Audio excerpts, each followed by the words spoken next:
சங்கு சக்கரம் ஏந்தி நிற்கும் ஹரியும் அந்த சிவனே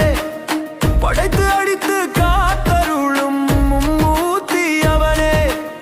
காலை தூக்கி ஆடிடுவான் தில்லை கூத்தன் சிவனே